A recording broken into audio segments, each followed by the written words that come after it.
Now, I'm joined in the studio by three really special guests.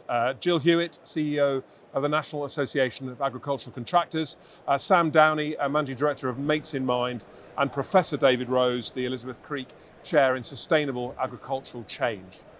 They're here today to tell us about the AgriWellbeing Alliance, a newly formed coalition pulled together by the Crown Estate, Mates in Mind, and the National Association of Agricultural Contractors, which I'm going to call the NAAC for short, IOSH Rural Industries Group, Farm Safety Foundation, the Yellow Wellies, and the Farming Community Network. Jill, I'm going to start with you and say welcome back. You were with us last year. Have you weathered well? I hope so. I hope you will tell me I've weathered well. You obviously moisture regularly because you look not a day older than you were That's last year. That's what I wanted to hear. Well, it's just good to hear. So would you like to tell us a little bit about the new alliance? Yeah, so what we're wanting to do is a few things really. Raise the profile of mental health in this industry, help those particularly who are accidental counsellors to be able to respond in the right way if they are asked, put under pressure or other people are offloading problems onto them. But I think the main thing is we want people to be able to talk. It's interesting. So Sam, we've heard the phrase accidental counsellor. This is the joys of live television. We'll get talked over, so don't worry about that. So I'm not sure everybody at home will know what an accidental counsellor is. You're the subject matter expert coming from a mental health charity. So tell us a little bit, please, about an accidental counsellor. Well, I think it's a phrase that's been used in the research, and it helps us understand what we're talking about in that context. But I think what we're really talking about is relationships, the relationships we all have day to day, where we chat to somebody that maybe delivers something or that's giving us another service. Perhaps if we go off the farm, it's an interaction we have in a shop or something. So what we're talking about is those relationships where we get to know someone over time and we have a conversation with them that might be more honest than we usually have. And because that relationship's built up, we might have an opportunity to share with them what's really going on. And so they move from just being a casual interaction of how are you to having a slightly deeper conversation. And they're really important. Yeah, they definitely are. And on that point, from my own experience with sort of military mental health, the absence of the normal or the presence of the abnormal in somebody, actually that accidental counsellor who maybe delivers every week will see that person over a period of time and notice a change. And I imagine that's a key factor as well, is it? It's really important because we build relationships with people over time, don't we? And we notice not just what they say to us, but how they say it, how they look, what else is going on, maybe how the farm looks, what's the state of things there, is there anything that's raising a concern to you? And that gives you a chance to ask another question, maybe not just how are you, but what's really going on, or I've noticed something. And I think that's where we're talking about that accidental counsellor role. And what we want to make sure is those conversations stay real and natural and comfortable for both people involved, so that the person responding, the accidental counsellor, still holds their normal relationship, but perhaps feels more confident to ask that second time, how are you really, and to respond. So you're effectively giving them the tools on how to sort of help if they notice a change. Yeah. We've talked, a lot of this is about a relationship, but there's some really sort of hard evidence, and David, I'll sort of bring you in if I can. Where are the stats and what does the research say about sort of the mental health? If I say crisis, it's a word I choose with some care in our industry.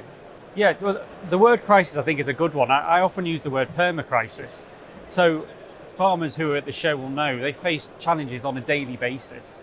So we do often focus on mental health challenges at times of perceived crisis, concern over the inheritance tax changes, for example. But there are stresses that farmers face on a daily basis, some very large, some very small. And we often find that with mental health challenges, actually it can be something very small that goes wrong on a particular day that will just mean a farmer can no longer cope.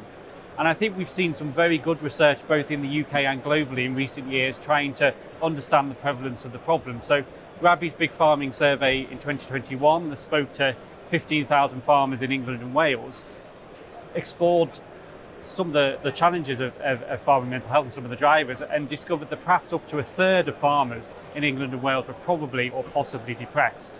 And the research very much is now moving towards how can we better support farmers, how can we widen the safety net that means that people like these accidental counsellors who come into contact with farmers on a regular basis can feel supported and have the confidence to help farmers that they encounter that they think might be struggling.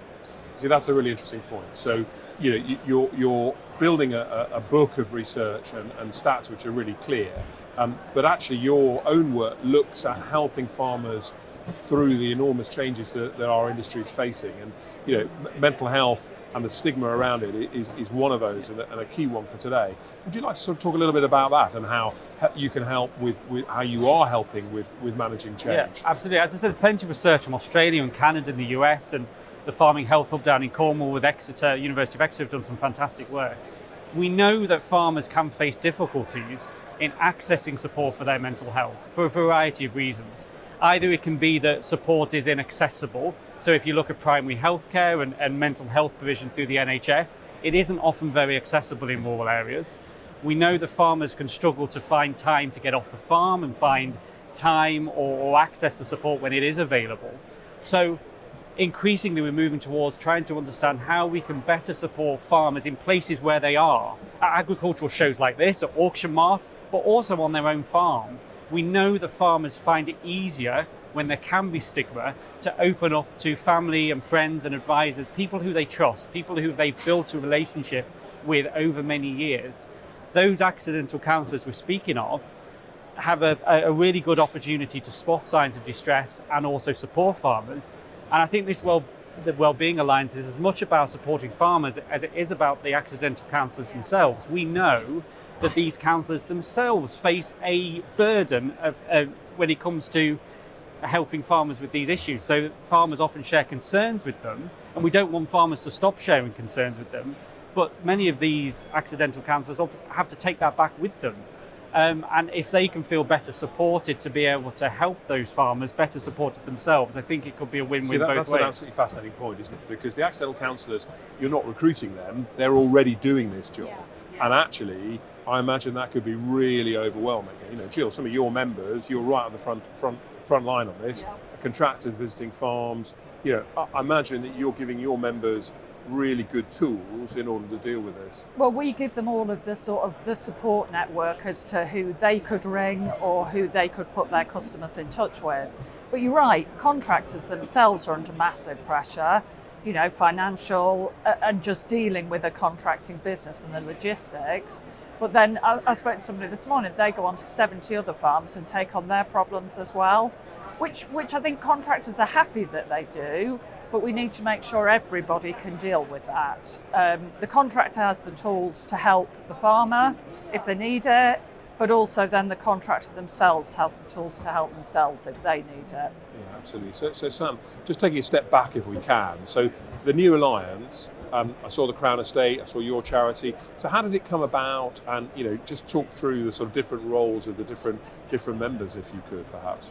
Well, initially the alliance was formed by the Crown Estate, Mates in Mind and Jill's organisation, and then we brought in Petra and David, and we've also been joined by Stephanie from the Farm Safety Foundation and Georgina from the Farming Community Network, and we're looking for others to join the alliance. So this is really a call out to say, join us. We know we have a big challenge. Let's work together to make sure that people are confident and competent to respond, and that we also signpost people to the resources that are already available. So we're here both to provide more resource and to amplify the work that's being done.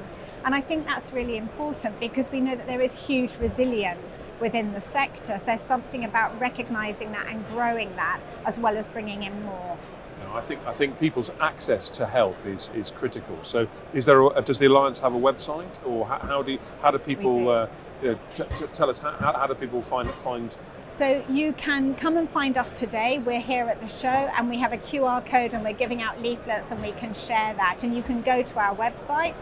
So it's matesinmind.org.uk. You can look up there and you can find resources. You can also go to the Farm Safety Foundation stand or to the FCN stand today. as well as to Jill's stand, the NAAC. So any of those places have resource and information available, or we're online. It'd be lovely if this became sort of part of normal farming life, wouldn't it? That, Yeah. you know, actually this isn't a new initiative in a year's time. This is something that is just, you know, like the seasons, just something that is there. And so Jill, tell me what's sort of happened so far. The Alliance is, you know, I don't actually, forgive me, know when the Alliance was formed. It's relatively new. Right now. So right now, well, there we go. Right you now. hear it first. So here. this is actually our launch platform at LAMMA. So we're really just kicking off the work that we're doing. So David could perhaps tell us in a minute a bit about the research we've just started. And I think, as you said, it's about starting to talk about it more. So I've had a lot of conversations this morning with members about mental health, which we wouldn't necessarily have done before, and we need people to be more comfortable just to talk about it. I think we all know that, you know, that sort of caricature of the of people in our industry who are stoic and, you know, hold their problems close to their chest actually isn't a caricature. It's a really sort of very accurate portrayal in many ways. So David, you know, the research, what's it's showing in terms of how we take this forward? Yeah, so to follow on from what Jill said, I think the importance of the research on this is to evaluate what works, to make sure that we're learning lessons and can make sure that these accidental counsellors have the training and resources they need. So the research as part of this alliance that colleagues and I are doing at Harper Adams is firstly seeking to explore how accidental counsellors are currently supporting farmers, and if they require more support, what format of training and resources do they want that will best enable them to build those competence and skills. So we've got a survey active that's gone around contractors, land agents, agronomists, other agricultural advisors to understand needs. And then moving forwards, this alliance is very much hoping to provide training and resources and equip these accidental counsellors with the skills they need. It's really important to evaluate the impact that has, both on the accidental counsellors and from the farmers, so that we can learn, improve, and understand what impact it is having on farmer mental health. We see in the academic literature a number of fantastic initiatives all over the world that are seeking to support farmers. The impact of those interventions isn't always evaluated, so you don't really know what has worked, what hasn't worked, and that can make it quite difficult to be able to plan future interventions. So the research at Harper is trying to understand what is working, what isn't working, with a view to always iteratively continue to improve the training resources and the support that the Alliance can provide. That's fascinating. I mean, a sort of Janet and John question I had was that, you know, we have ascertained what an accidental counsellor is in our conversation today, but there's 40,000 people coming to LAMMA. I reckon damn nearly 40,000 are going to be accidental counsellors and not know it. How do we educate our people in our industry that actually the vet, the delivery, the milk collection, the lorry, they're all accidental? How does that move from being, you know, I'll be honest with you, a new phrase for me an hour and a half ago into a normal part of our farming vocabulary? From my point of view, I think it's talking about it more. So that we don't need to necessarily call them accidental counsellors, but so that they're aware perhaps that they're taking on all these problems. And it's something we can discuss. And the NAC will certainly be talking more about mental health. I think it's a cracking idea to give it a name, because, you know, as I've thought about this, I absolutely get it, and I understand. I'm sure all our sort of colleagues and visitors and chums here today will without doubt see that. But I think what's really important though is what we don't want to do is put farmers off talking to those accidental counters. We're sort of happy that they offload onto us, if you like, because then we're going to equip our members with the tools to deal with that. I'll stop you there, because Sam, you're not going to stop the farmers because they already are talking to them. Isn't that the sort of entry point of being an accidental counsellor, is that you're having that cup of tea when you collect the milk every week anyway, and what we're doing is just sort of piling in behind that interaction that's going to happen anyway. Is that fair? I think so. We know that people talk, and we want to encourage them, if anything, to talk more and to help those conversations happen in a way that both people involved have what I would describe as higher levels of emotional literacy. so they're better able to understand their own feelings and when things are building up, and the person receiving the conversation also is better able to understand what they're hearing and their own responses to it and when that's building up. So we're trying to make sure that everyone feels supported, they feel confident, and they feel able to go away from the conversation knowing what they can do about it if they need to take some action. So for example, the accidental counsellor might need to have a chat with someone else, the contractor might need to ring Jill and debrief a bit. The farmer might need some signposting to support. So might the contractor, because we all have issues, as we know, that build up within us, and sometimes we do need to access support. But support often is just a helpful conversation with somebody that's able to listen and give you space to reflect on what's going on. Sometimes we need to signpost to specialist services though.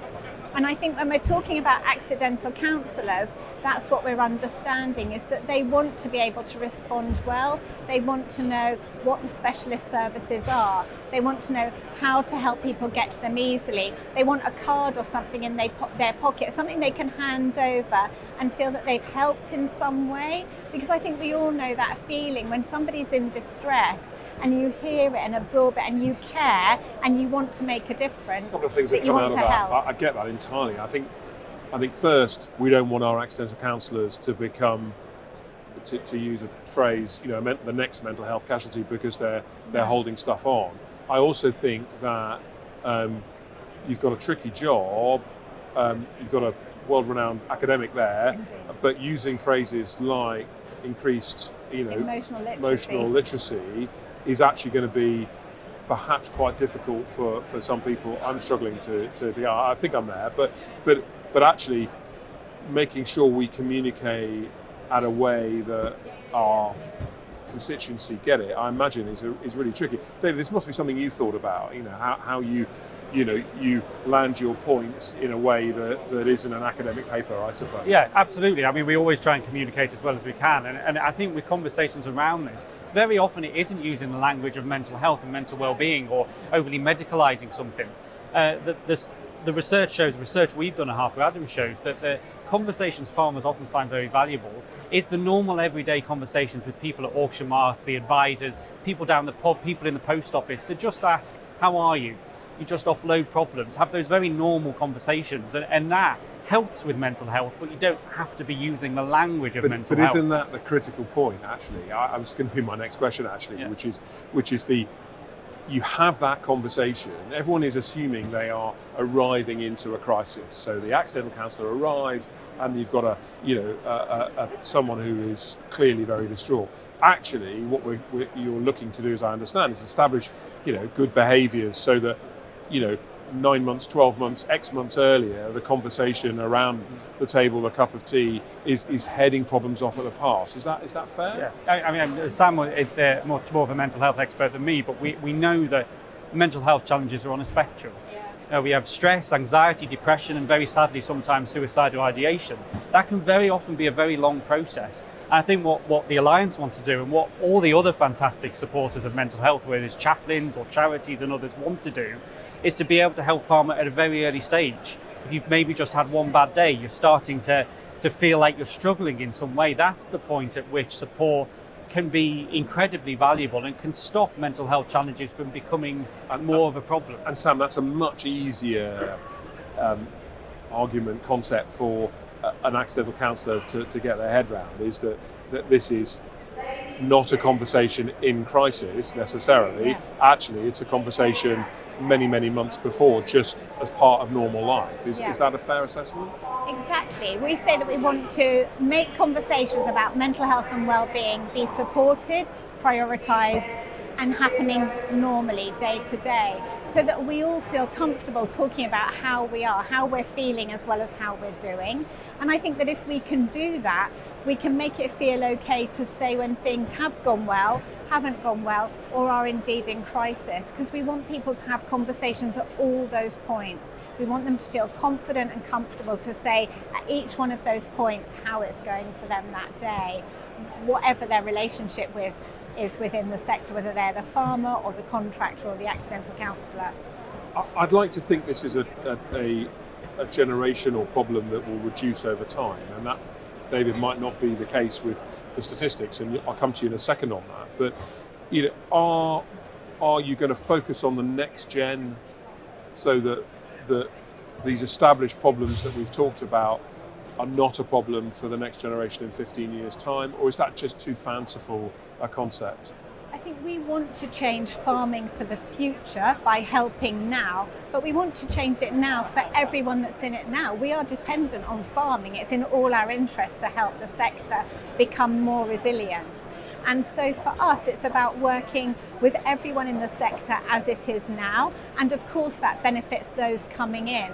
But we also know there's lots of young farmers and those coming into the sector, influencers who are doing great work. So we're trying to connect with them and amplify those voices. But for us, it's very much working with the current contractors, farmers and their families as it is at the current time. So that's our focus. Dave, just that point I touched on, is the evidence from your research suggesting that the stoic farmer who doesn't talk about his or her problems is a thing of a certain age group, or do you see this continuing with the next gen? I think there has been a perception. I can find you some papers that suggest that stoicism and stigma can be more of a problem amongst older male farmers, but I think the evidence on that actually is quite weak if you look into it. Younger farmers, female farmers can face just as many stigmas. So I've got a student, I think he's here at this show, Tom Yorker, Harper Adams, who's an FCN volunteer. So he's doing a survey now of students at agricultural universities and colleges across the UK, trying to understand the mental health challenges they face, but also how they look for support. And you can see in some of the initial answers, yes, there are some that feel like they've grown up talking about mental health a bit more, that's more normalised language to them. But many of them still find it challenging to speak out and get support because they fear that it could be used by peers potentially as a way to bully them, or people will think there's something wrong with them and they didn't want people to know that. So I think for younger farmers, there can be still just as much as a stigma, and so it's something that really needs to be addressed everywhere the farmers are, whether it's in the education system, agricultural shows like this, through the Alliance and advisors, everywhere the farmers are, everywhere the farmers congregate. I think this is something that really needs to be addressed.